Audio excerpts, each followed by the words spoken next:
Have you ever stopped to think that your mind works exactly like the computer you're holding in your hand right now?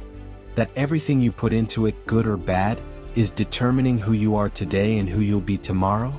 What if I told you there's a battle happening inside you at this very moment? A silent war between two opposing sides? And the winner will be the one you choose to feed? Today you're going to discover the ancient secret that the Bible reveals about how to transform your life from the foundation to the top. Get ready, because in the next few minutes, everything can change. Your mind will never be the same again. The principle of the personal notebook. Picture this with me. You wake up in the morning, grab your phone, and before you even brush your teeth, you're already scrolling through social media. Bad news, comparisons, images that don't edify, toxic discussions. All of this in a matter of minutes. Now tell me, have you caught yourself doing this? Be honest. The truth is that our mind works like a laptop computer, a personal notebook that we carry everywhere. And here's the fundamental principle that's going to change everything. This notebook can only provide what you've put into it. Think about that for a moment. If you fill your mind with garbage, garbage is what you're going to harvest.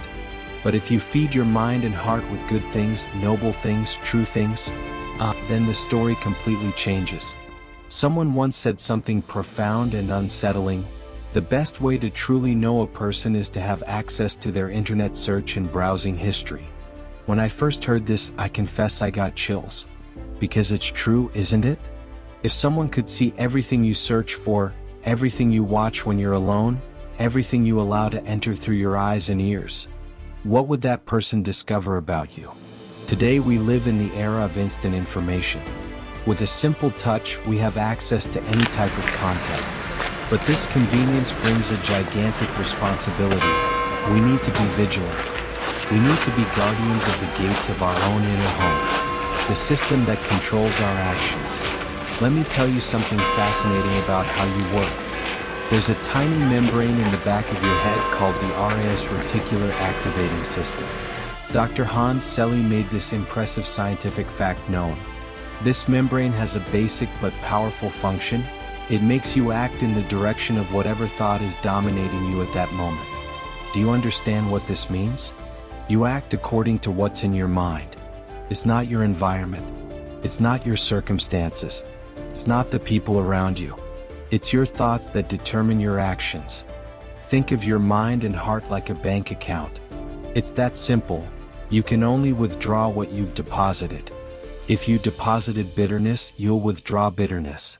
If you deposited pornography, you'll withdraw lust. If you deposited envy, you'll withdraw dissatisfaction. But if you deposited words of life, truth, love, and wisdom, what wealth you'll have to share. Now, let me ask you an honest question. What have you been depositing in the bank account of your soul? The story of the two dogs. There's a powerful story I need to share with you. A teenage girl from Alaska was going through an extremely difficult time in her faith journey. She felt a division within herself. Part of her wanted to do what was right, follow God's ways, but another part remained rebellious, wanting to follow her own desires. Desperate, she sought out the youth pastor at her church and described her struggle in a brilliant way.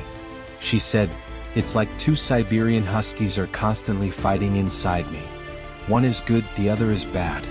And this fight happens all day long. They're always fighting for control of my life." The pastor listened carefully and then asked a question that would change everything.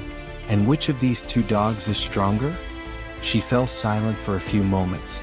Suddenly, it was as if a light turned on inside her. Eyes lit up with the revelation, and she answered with conviction, "I think it's the one I feed the most." This answer contains a profound and liberating truth. Inside you too, there are two natures fighting for control. And you know who decides the winner? Through what you choose to feed. Tell me, which dog have you been feeding more? The one that lifts you up or the one that drags you down? You are a reflection of what you store. Here's an unavoidable truth. You are the reflection of what you store inside you. You might be able to hide it for a while, maintain a facade, an image different from what really exists inside you. But that doesn't last forever. Sooner or later, what's inside comes out. It's like squeezing a soap sponge. Whatever is inside it will come out under pressure. And life is full of pressures, isn't it? Moments of stress, conflicts, disappointments. It's in these moments that our true nature is revealed. Jesus said something powerful in Matthew 12 verse 34. The mouth speaks what the heart is full of. You can't hide indefinitely. Your words will reveal. Your reactions will reveal. Your choices will reveal. So here's the question that won't go away. What food have you been giving to your heart and your mind? Think about this now. Be brutally honest with yourself. Nobody else needs to know, but you need to know. The model that changes everything. Now I'm going to introduce you to something revolutionary. Christian psychologist Lawrence Crabb Jr. developed a model that perfectly explains how our psyche works.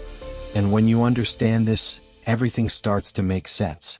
First question: why do you feel what you feel? The answer might surprise you, because you do what you do. Yes, your feelings are a direct result of your behavior. When you act correctly, you feel good.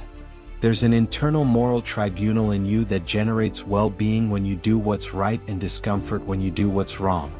Second question: why do you do what you do? Answer: because you think what you think. Your behavior is a direct expression of your values, your beliefs, your thoughts. Now connect the dots with me. Thoughts, behavior, feelings. This is the causal hierarchy. This is the chain that determines your life. And here's the revolutionary discovery. If you want to change your feelings, it's no use trying to change the feelings directly. You need to go to the source of the chain, to your thoughts. When you reprogram your mind with the absolute values of God's Word, your behavior changes. And when your behavior changes, your feelings naturally align. It's building life from the foundation to the roof, not from the roof to the foundation. The biblical recipe for renewal. The Bible doesn't leave us without direction. In Philippians 4 verse 8, Paul gives us the exact recipe for renewing our minds. Finally, brothers and sisters, whatever is true, whatever is noble, whatever is right, whatever is pure, whatever is lovely, whatever is admirable, if anything is excellent or praiseworthy, think about such things. Do you see the pattern? It's a powerful filter. Before allowing something to enter your mind, put it through the test. Is it true? Is it noble? Is it right? Is it pure? Is it lovely? Is it admirable? And in Proverbs 4 verse 23, God gives us an urgent commandment. Above all else, guard your heart, for everything you do flows from it. Above all else. It's not a suggestion. It's a command of maximum priority. Why? Because from your heart flow the springs of life. Everything you are, everything you'll become, flows from there. So, if you really want to change your life, here's the trick. Feed your mind with what's described above and you'll experience an extraordinary change in your life. So here we are, at the end of this journey, but at the beginning of something new in your life. You have a choice before you now. A choice that will determine not just your day-to-day, but the entire trajectory of your life. Which dog are you going to feed? What kind of content are you going to allow into your personal notebook? What deposits are you going to make in the bank account of your heart? Start today. Don't wait until Monday. Don't wait until next year. Start now. Do a cleanup on your phone. Cancel subscriptions to channels that don't edify you. Delete toxic contacts. Stop consuming content that steals your peace. And start inserting new things. Read the Bible every day. Listen to music that elevates your soul. Watch content that brings you closer to God. Connect with people who challenge you to be better. Because when you start putting new things into your mind, your entire life will be changed. From the foundation to the roof. From thought to behavior. From behavior to feelings. Your mind will never be the same again. Your heart will never be the same. And your life? Your life will be transformed from glory to glory. The choice is yours. The power is in your hands. May you choose today to feed the right dog, guard your heart well, and renew your mind with the word that liberates, heals, and transforms. Because at the end of the day, you will become what you feed.